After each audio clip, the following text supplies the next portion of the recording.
What's up, ladies and gents, and welcome to week 200 of our League of Legends top 5 plays. We've been putting in tons of extra hours behind the scenes to make this video quite the experience, so please sit back, relax, and enjoy the special treats we prepared just for you. Starting off this episode, we have Stella Bryan on Mouse, who hasn't made an appearance on our show in who knows how long. We start this play in the mid lane as the friendly Lee Sin flanks around the side to hopefully make a play on Xerath, but he quickly gets stopped in his tracks. He flies out of harm's way with Resonating Strike, and then he kicks Xerath, but for some reason it doesn't hit Rammus, and now he's in big trouble. Our focus switches to Mouse, who's teleporting into the ward Lee placed earlier, and somehow Juke Master Lee gets out at the same time Mao shows up to finish Xerath. With little vision on the enemy team, Malzahar starts to fall back, but then they start to close in and the volley comes through, but he still manages to dodge the right way to avoid the hook. As he kites back, he lands a double silence to avoid them from flashing on him, but they still close the gap, so he quickly pops Zhonya's to dodge the arrow. A massive Targon's heal comes through, and then he decides to tank and spank it, dropping Blitz, and then he quickly turns to Ashe, ulting her while tanking Nautilus so that his team can follow up. Through a combination of shields, heals, and DPS, Mouse gets his 4th kill off the big guy.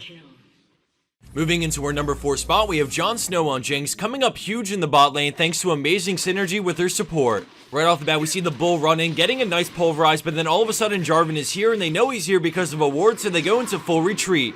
Out of nowhere, Thresh goes for the flash hook, but an amazing flash eats it up right away, and then Jinx decides to return the favor by throwing down a great chompers that root 2 enemy players. Because of that, Alistar is able to escape as they slowly turn on the heat, finishing off Jarvan with a rocket, which gets her passive going until her W comes back up and she can zap Lucian. The culling makes her back off, and then Thresh puts up the box, but she continues to DPS him until he's low enough for the W to get the kill, which grants her passive again and allows her to chase. She applies the red buff with her auto, and although it looks like he's about to make it away, another zap comes in to make it a triple.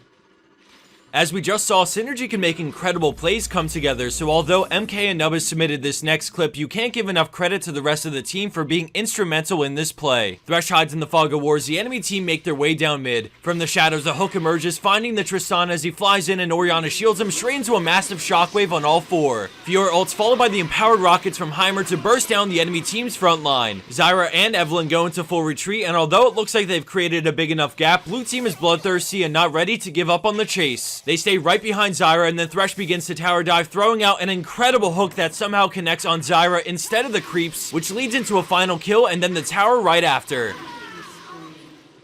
Moving forward and into our number 2 spot, we have Forever Hin with a game-changing play on Azir. Although this champion isn't the most likely to execute a flank strategy, Forever Hin has a couple of tricks up his sleeve. While the enemy team push into his base, he comes around from the back and puts up his turret to force them into an awkward situation. Blue team have inferior positioning, so they decide to go for Azir on the way out, but he denies them with a wall of soldiers, setting up Yasuo's last breath while blocking off enough of the lane to force the fight. The friendly Wukong knocks up multiple players with his ultimate, while Azir does what damage he can, in addition to the turret that continues to fire away. He flashes out of Anivia's ult right as it ends, but at this point the enemy team is on the run, and although they can't quite swat the bug, Wukong is able to chase down Anivia for the kill.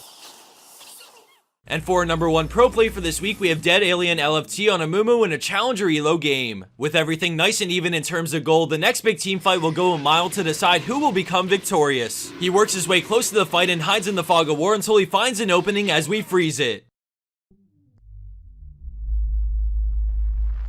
He comes flying in with Bandage Toss straight onto Corki, and once he's there, we see an instant flash to reposition in the center of red team. Without hesitation, Janna and Alistar are looking to make their way in to fight side by side with the Mummy, while Jinx leads in with her rocket. Amumu lands a devastating 5-man Curse of the Sad Mummy, which locks down everyone and leaves the enemy's most valuable champion, Corki, wide in the open for Ahri to follow up on. Through a combination of the amazing engage and instantaneous follow-up, red team definitely won't last long as we dial back to watch the full team fight unfold.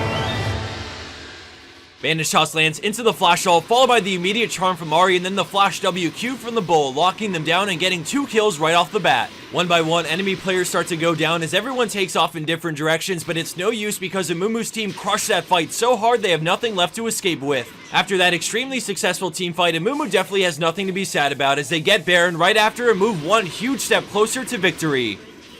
And for the bonus clip of the week, we have Frog Warriors on Teemo, commentated by the one and only Trick2G. Alright, baby, we back once a motherfucking again. We got Frog Warriors coming in for the gate breaching. He's about to open the gates, people. Looks like topside, the bronze pings are pretty strong. Blitzcrank misses that hook. Oh my god, that ass. That ass. And looks like Shitmo going in. He's going to meet up with Fiora. Fiora doing a lot of damage, but that blind those mushroom effects are definitely affecting Fiora. And looks like he's going to continue to break down the gates. And looks like the gate opener Shitmo will come victorious. Frog Warriors, salute!